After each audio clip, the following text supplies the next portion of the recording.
इस समय हम खड़े हैं दिल्ली के सिरी फोर्ट ऑडिटोरियम में, जहां फिल्म एक थी रानी ऐसी भी की स्पेशल स्क्रीनिंग रखी गई है।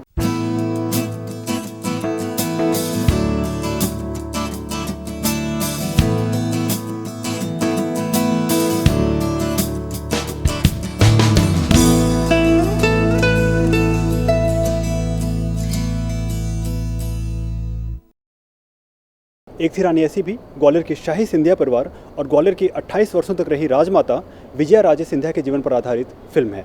ये मराठों का इतिहास नहीं है। हर मुसीबत का उन्होंने जमकर सामना किया है, कभी पीठ नहीं दिखाई। पीठ दिखाकर तो मैं भी नहीं भागा था काका साहब। ठीक है, अगर आपके पति राजनीति में दिलचस्पी नहीं रखते तो आप चुनाव लड़िए।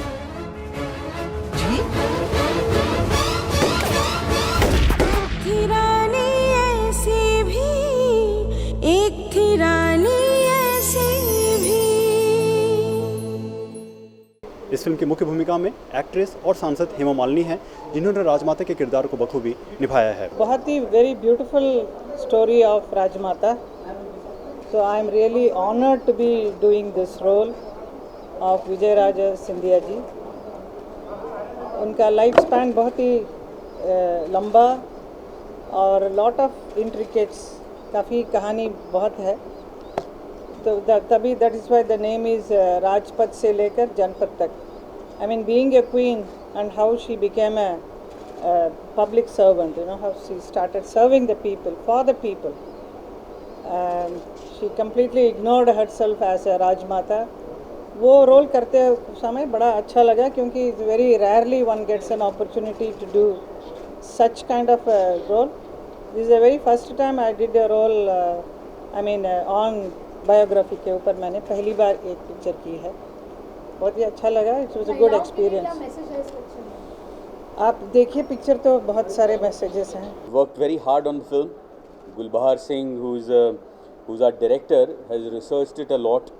Mridula ji's book is fascinating, and to picturize this whole journey was a great achievement, I think. एक थी रानी ऐसी भी को लेकर के कई पॉलिटिकल पर्सनालिटीज ने क्या कहा, आइए देखते हैं। संघ भारतीय जनता पार्टी के सारे कार्य में राजमाता जी का एक बहुत ही विशेष स्थान रहा है, और इसीलिए मुझे खुशी है कि किसी ने मेहनत की है, परिश्रम किया है और ये फिल्म बनाई है। मैं विश्वास करता हूँ कि फिल्म जो है वो वास्तव में राजमाता जी के श्रेष्ठ व्यक्तित्व को उभार करके और सबके सामने ठीक प्रकार से प्रस्तुत करेंगे। नहीं, ये तो आत्मकथा है राजमाता जी की। राजमाता जी की आत्मकथा पहले अंग्रेजी में आई, मुलगांवकर जी ने लिखी, उन्होंने सुनाई और उन्होंने लिखी। फिर मराठी में हुआ। जब हिंदी करने का आया तो मुझे राजमाता जी ने दिया, तो जितना कुछ लिखा हुआ था उसके बाद 8 चैप्टर मैंने और जोड़ा। लेकिन 8 एडिशन हो गए पुस्तक के। जो लोग भी पढ़ता था, जब इसका लोकार्पण हुआ था, अडवाणी जी भी थे, अटल जी भी थे, 11 जी थे मंच पर, और सबने कहा कि ये नोवेल जैसा है, ये उपन्यास है। रानियाँ तो देश में बहुत हुई हैं, सब में कुछ न कुछ गुण है, लेकिन इस महारानी में एक अलग सा गुण था। तो मुझे लगा कि ये नए जनरेशन को जानकारी होनी चाहिए, ये फिल्म बनना चाहिए, इसलिए हमने फिल्म बनाई।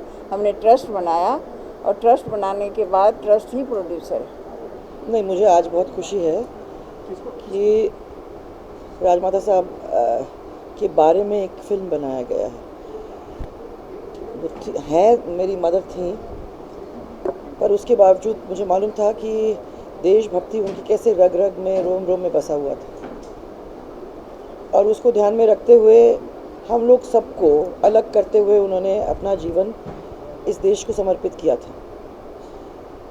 हम लोग भी कोशिश कर रहे हैं कि उनके जीवन में से हम कुछ अंश निकाल पाएँ और अपने जहन में लाने की कोशिश करें। आज उनके बारे में, उनकी याद में एक फ़िल्म बनाई है। मैं धन्यवाद देना चाहती हूँ उन एक्टर्स को, हेमा मालिनी जी को, विनोद जी को, और मैं बहुत बहुत धन्यवाद देना चाहती हूँ मृदुला जी को, एंड साथ में उनकी पूरी टीम को, जिन्होंने इसको यहाँ तक लाने का काम किया है। ये फिल्म थिएटर्स में 21 अप्रैल को इस महीने रिलीज़ हो रही है। इसे देखने के लिए आप ज़रूर जाएं। कैमरा पर्सन दिलशाद के साथ मैं रुनेश, वॉइस ऑफ पीपल।